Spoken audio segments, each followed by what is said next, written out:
Hi, my name is Kevin Storr. I'm a PhD candidate in informatics at the University of California, Irvine. Today I'll be presenting work that I conducted with Stacy Branham entitled Deinstitutionalizing Independence, Discourses of Disability and Housing in Accessible Computing. Before I get started, I want to mention that this talk addresses the abuse of disabled people, so this is an invitation to take a step away now or at any point you might need during this talk. Domestic spaces are known to be a particularly complex context for technology designers, and in HCI literature where users' abilities are not explicitly examined, technology use and adoption has been consistently shown to be impacted by a variety of sociocultural factors, like normative gender roles and interpersonal dynamics, to name just two. And while social and critical approaches are becoming more common in accessible computing, very few works have examined accessibility in homes through a sociocultural lens. This is a problem because there's good reason to expect that there are sociocultural factors specific to disability and housing that impact what we design and how we design for disabled people in domestic spaces. And that's because housing has historically played a central role to disability advocacy and disability rights. A well-known example is the independent living movement, whose very namesake refers to living environments. But what often goes undiscussed in talking about the independent living movement is that for much of modern history, institutionalization, or the incarceration of disabled people in quasi-clinical facilities, was a common societal practice. And disabled people were often subject to truly unspeakable abuses in these settings. I won't go into detail, but I would invite the audience to consider just how much contemporary media continues to be based on horrific and problematic portrayals of asylums. And the independent living movement was born as a response to institutionalization, in which disabled activists staged remarkably brave protests in the name of deinstitutionalization, or the transition of disabled people from institutional settings to community-based living. And there's a grayscale image on this slide of a group of independent living activists protesting. Two of the activists are holding signs which are visible in the image. One reads, "Our home, not nursing homes."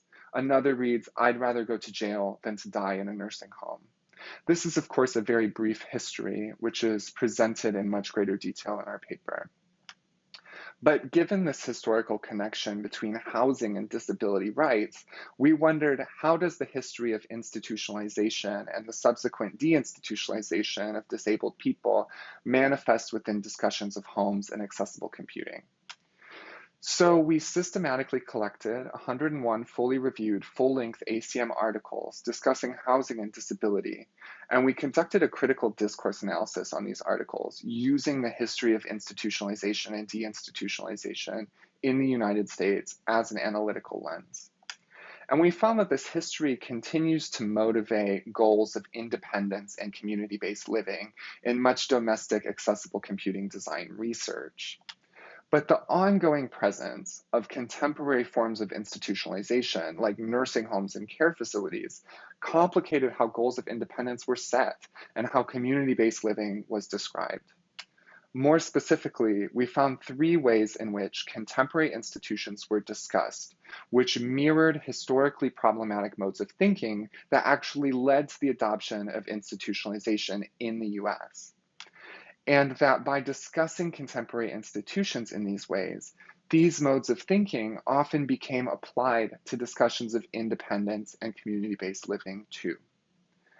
So for example, one reason that institutionalization was first adopted in the US is that ideas from the European Enlightenment were reaching America and promoting the idea that disability should be cured through science.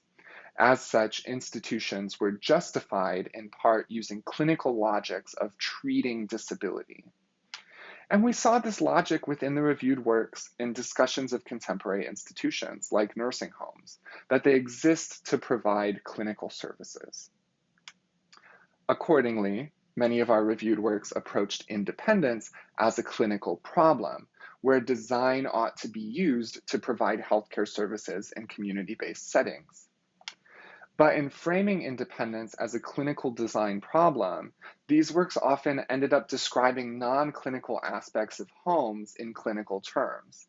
For example, family members were most often described as informal caregivers, And caregiving may be part of interpersonal relationships in families, but in this case, other aspects of these relationships, like disabled people caring for non-disabled family members, or even just the inherent intimacy of familiar relationships, get kind of abstracted away and often remain unexplored because homes are analyzed through a primarily clinical lens.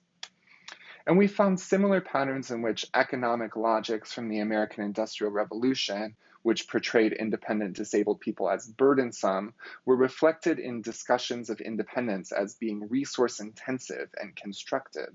Similarly, we saw moralistic logics from the Second Great Awakening, which portrayed institutions and institutional models of care as beneficial and ethical, reflected in the adoption of carceral models of care in design, like surveillance and monitoring of disabled people in their homes. And our goal in highlighting and questioning these patterns in the accessible computing literature is not to criticize any individual researcher or even the community as a whole. Given that institutionalization remains a reality for many disabled people today, using clinical, economic, and moralistic lenses of institutionalization in homes can highlight real and urgent problems that many disabled people face.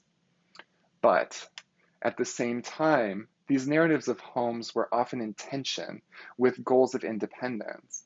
That is, we found inherent dissonance in conversations which promote independent living while discussing independence as though it's temporary and resource intensive, treating homes as pseudo-clinical spaces, and implementing surveillance systems in disabled people's private houses. And in this respect, our work is a call to balance between recognizing that institutionalization continues and it creates problems of importance worth addressing, and recognizing that institutionalization is a problem worth addressing in and of itself. So we propose that 3 principles borrowed from the advocacy of the independent living movement and some of its significant legislative and social achievements might serve as guiding principles for navigating this balance. For instance, we might begin by recognizing that independence is a right and not something created by digital technologies.